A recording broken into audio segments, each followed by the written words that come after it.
Proklamasi Kemerdekaan Indonesia pada 17 Agustus 1945 terwujud salah satunya berkat kekalahan Jepang di Perang Dunia Kedua. Jepang terlibat dalam perang di Asia Pasifik. Perang itu kerap disebut sebagai Perang Asia Timur Raya. Tanggal 18 Desember 1941, Jepang mengebom Pearl Harbor, pangkalan militer AS di Hawaii, Samudra Pasifik. Kemenangan Jepang di Pearl Harbor mendorong Jepang melebarkan sayap ke Asia Tenggara. Dari 1942 sampai 1945, Jepang menguasai Indonesia dan negara-negara lain di Asia Tenggara. Namun, kemenangan Jepang tak bertahan lama. Puncaknya, Amerika Serikat menjatuhkan bom atom ke kota Hiroshima dan kota Nagasaki. Namun, akibat bom itu, Jepang lumpuh dan tak berdaya. Apalagi pada 8 Agustus, Uni Soviet juga menyatakan memulai perang dengan Jepang. Pada 10 Agustus 1945, pemerintah Jepang pun menyerah. Mereka menyampaikan kepada sekutu akan menyepakati deklarasi Potsdam. Berikut adalah penjelasan deklarasi Potsdam serta isinya. Baiklah, materi berikutnya yaitu perbedaan pendapat antara golongan tua dan golongan muda. Terdapat perbedaan pendapat antara golongan tua dan golongan muda mengenai kapan waktu yang tepat untuk memproklamasikan kemerdekaan Indonesia. Hal ini terjadi karena saat itu Jepang kalah oleh sekutu. Adapun golongan tua itu meliputi para anggota PPKI yang merupakan organisasi bentukan Jepang, seperti Insinyur Soekarno, Muhammad Hatta, Ahmad Subarjo, Dr. Supomo, dan lain sebagainya. Sedangkan golongan muda itu meliputi Wikana, Sukarni, Sayuti Melik, Yusuf Kunto, Iwakusuma, Chairul Saleh, dan juga Singgih. Lanjut, adapun bentuk perbedaan pendapat antara golongan tua dan golongan muda meliputi hal-hal di bawah ini. Sudah saya ringkas dalam bentuk tabel, bisa dilihat.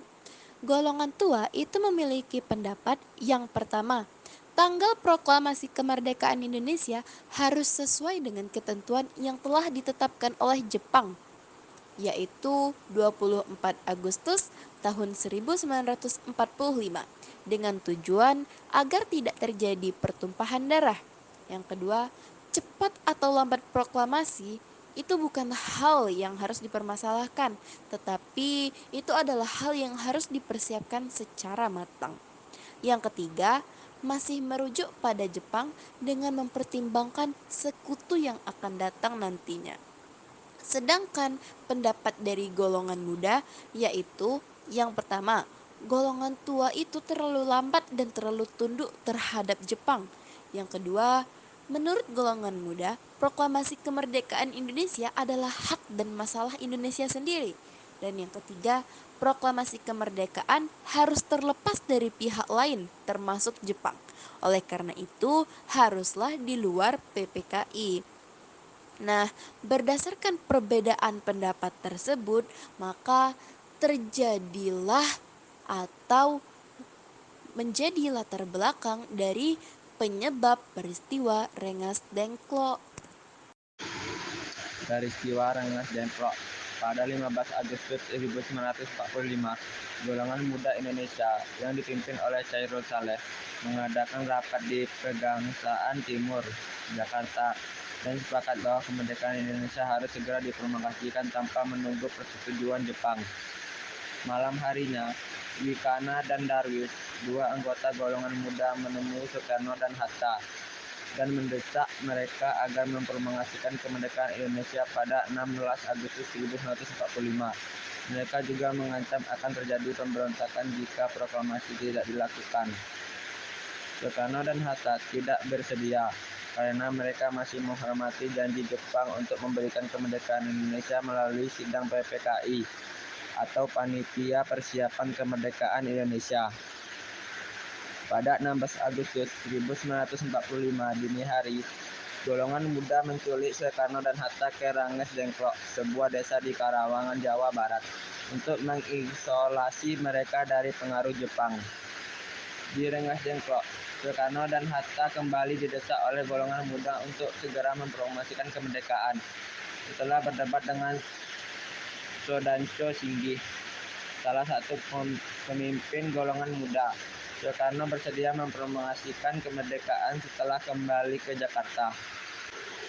Peristiwa Rengas Dengklok berakhir damai setelah Ahmad Soebarjo, salah satu tokoh golongan tua, menjemput Soekarno dan Hatta di Rengas Dengklok dan menjamin proklamasi kemerdekaan terlaksana pada 17 Agustus 1945. Penyusunan teks proklamasi. Soekarno dan Mohatta tak puas dengan penolakan Otoshi Nishimura. Akhirnya mereka berencana mempercepat proklamasi kemerdekaan.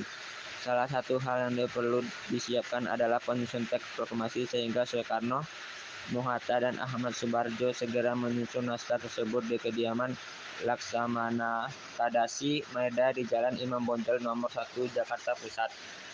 Ahmad Soebarjo menyumbang kalimat utama pada teks proklamasi, sementara Mohatta menyumbang kalimat terakhir dalam teks proklamasi dan Soekarno menuliskan teks tersebut. Lalu Soekarno dan Mohatta mendatangi teks tersebut atas usul Soekarni. Kemudian naskah yang ditulis Soekarno itu diberikan ke Sayuti Melik untuk diketik dengan beberapa perubahan yang disepakati. Keesokan harinya, pada 17 Agustus 1945 pukul 10 waktu Indonesia bagian Barat, Soekarno dan Mohatta memproklamasikan kemerdekaan Indonesia di Jalan Pegangsaan Timur nomor 56 Jakarta Pusat, yang kini menjadi Taman Proklamasi, dan bangun tugu proklamasi untuk mengenang peristiwa tersebut. Dibacakan oleh Soekarno di sebuah rumah beralamat di Jalan Pegangsaan Timur nomor 56 sekitar pukul 5 WIB. Usai proklamasi dibacakan, bendera pusaka merah putih dikibarkan untuk pertama kalinya. Suara rekaman Soekarno saat membacakan teks proklamasi yang didengarkan sekarang bukanlah suara rekaman asli yang dilakukan pada 17 Agustus 1945. Sebaliknya, rekaman tersebut dibuat pada akhir tahun 1951 atau 6 tahun setelah Indonesia merdeka. Menurut Bolli Sabonmax, dalam buku Mengenal Indonesia, suara tersebut direkam di salah satu studio Radio Republik Indonesia, Jalan Medan Merdeka Barat 4-5 Jakarta Pusat. Rekaman tersebut merupakan salah satunya dokumen audio otentik seputar pembacaan teks proklamasi. Diceritakan, Yusuf mendatangi Soekarno dan mendesaknya untuk membacakan ulang naskah proklamasi. Mulanya, Bung Karno menolak usulan tersebut. Ia beranggapan teks proklamasi hanya dapat dibaca sekali pada hari proklamasi dan tidak diulangi lagi. Baiklah, kita masuk ke materi selanjutnya, yaitu penyebaran berita proklamasi. Nah, setelah dilakukan proklamasi pada tanggal 17 Agustus 1945 di Jalan Pegangsaan Timur pada pukul 10 waktu Indonesia Barat, maka berita tersebut pun menyebar ke seluruh Indonesia. Penyebaran berita proklamasi Indonesia ini dilakukan oleh para pemuda dan para pegawai kantor berita Domei. Untuk lebih jelasnya, saya akan membahas satu persatu. Yang pertama yaitu kegiatan para pemuda. Setelah proklamasi kemerdekaan Indonesia itu dilakukan, Insinyur Soekarno berpesan kepada para pemuda untuk memperbanyak teks proklamasi dan menyiarkannya ke berbagai tempat. Nah, berdasarkan dari pesan tersebut, maka para pemuda pun membentuk atau membagi menjadi dua kelompok. Yang pertama yaitu kelompok yang menyebarkan berita melalui tulisan, dan yang kedua yaitu kelompok yang menyebarkan berita secara beranting atau melalui mulut ke mulut. Baiklah, mari kita bahas. Yang pertama yaitu menyebarkan berita melalui tulisan. Pada saat itu, golongan muda atau kelompok muda yang terkenal adalah Soekarni. Para pemuda itu memanfaatkan media komunikasi untuk menyebarkan berita proklamasi. Media yang digunakan berupa pamflet dan surat kabar. Pamflet itu ditempel di tempat strategis dan bisa dilihat halayak ramai seperti stasiun. Sedangkan surat kabar pada tanggal 20 Agustus 1945, surat kabar Jawa itu serentak memberitahukan tentang proklamasi kemerdekaan.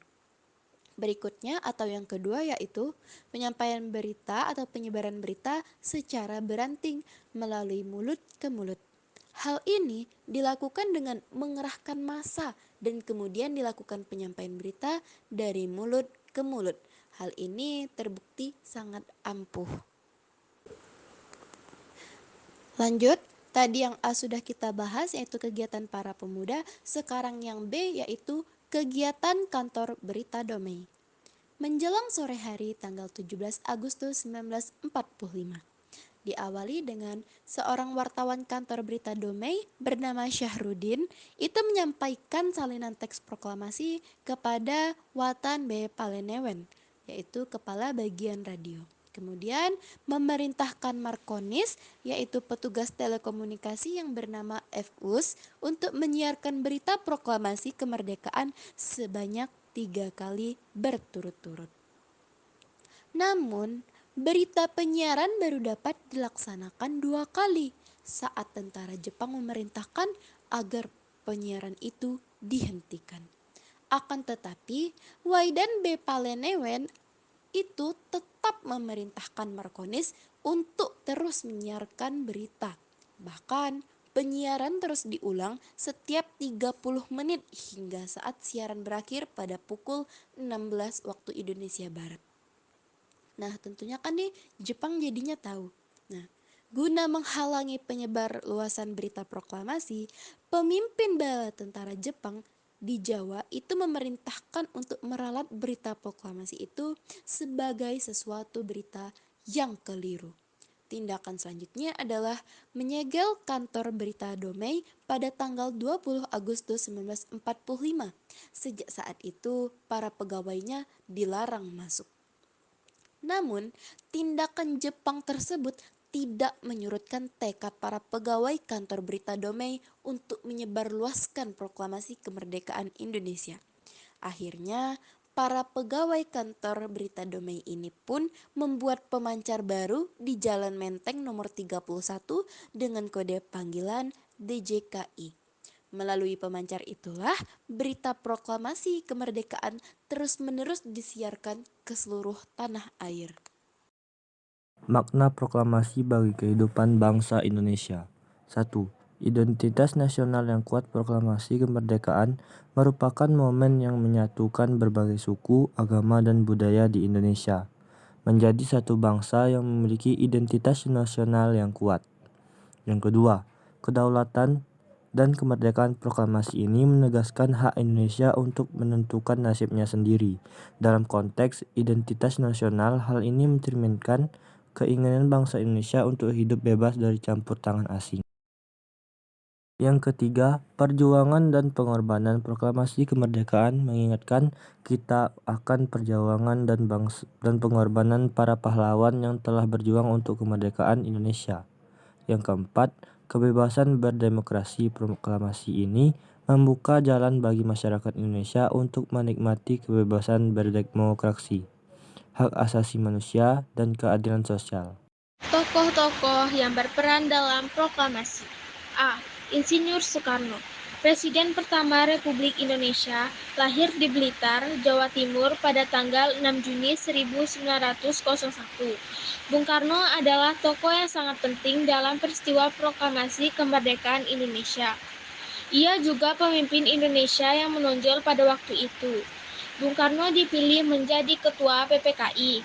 Awalnya Bung Karno menghendaki pelaksanaan proklamasi sesuai dengan kesepakatan dalam PPKI. Hal ini disadari pertimbangan untuk menghindari terjadinya pertumpahan darah dengan pihak Jepang.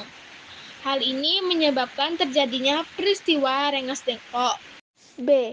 Drs. Muhammad Hatta, lahir di Bukit Tinggi, Sumatera Barat pada tanggal 12 Agustus 1902. Beliau wafat di Jakarta pada tanggal 14 Maret 1980 dalam usia 77 tahun. Beliau adalah pejuang negarawan dan juga wakil presiden Indonesia yang pertama. Bung Hatta adalah teman seperjuangan Bung Karno. Peran Bung Hatta dalam peristiwa proklamasi kemerdekaan Indonesia sangat penting. Bung Hatta dianggap menjadi perantara antara golongan muda dan golongan tua pada saat itu. Karena peran Bung Hatta pendapat golongan muda dan golongan tua tentang proklamasi kemerdekaan Indonesia dapat disatukan. Bung Hatta juga berjasa dalam perubahan beberapa kata di Piagam Jakarta. Sebagai pemimpin bangsa, Bung Hatta menerima aspirasi dari seluruh rakyat Indonesia. C. Ahmad Subarjo, lahir di Karawang, Jawa Barat pada tanggal 23 Maret 1896. Beliau adalah penasihat PPKI dan Menteri Luar Negeri Indonesia yang pertama. Ahmad Subarjo seorang tokoh dari golongan tua yang berperan dalam mempersiapkan proklamasi kemerdekaan Indonesia. Beliau menjadi penengah golongan muda dan golongan tua. Ahmad Subarjo mewakili golongan tua berunding dengan para pemuda ketika Soekarno-Hatta dibawa ke Rengas Dengklok. Beliau juga menjemput Soekarno-Hatta ke Rengas Dengklok. Ahmad Subarjo meyakini para pemuda bahwa pada tanggal 17 Agustus 1945 akan diumumkan proklamasi kemerdekaan Indonesia. D. Sultan Syahrir, dilahirkan di Padang Panjang, Sumatera Barat pada tanggal 5 Maret 1909. Beliau adalah tokoh politik, pejuang kemerdekaan, dan Perdana Menteri pertama Republik Indonesia.